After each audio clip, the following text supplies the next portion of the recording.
Okay, so now we're ready to poll again. So now we're in subtractive space. So what is yellow?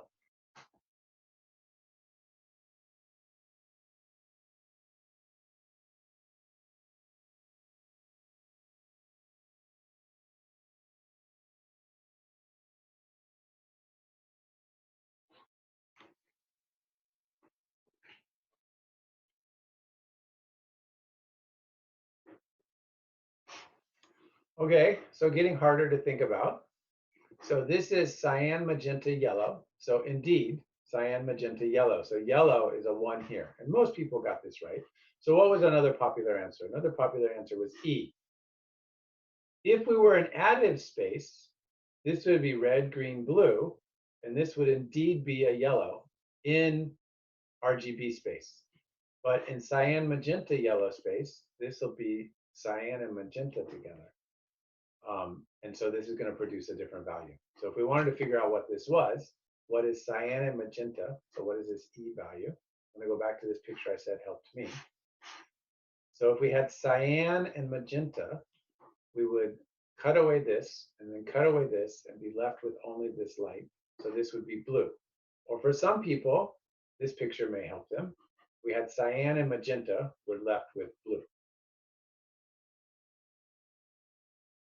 So this value here is going to turn out to be blue in this space.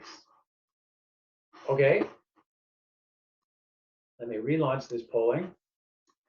Okay, now what is going to be red in CMY space?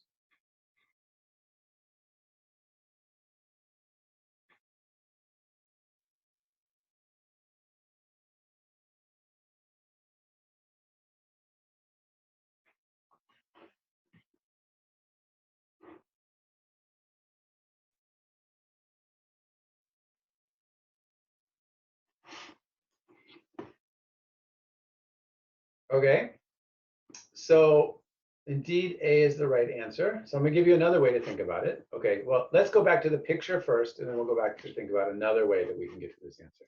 So let me scroll back to the picture. Okay, we're looking for red.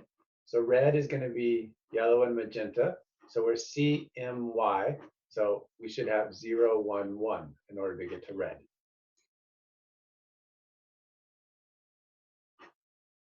So indeed, this was the answer. So another way we can think about it is remembering this property. So it's 1 minus. I find it easier to think about colors in RGB.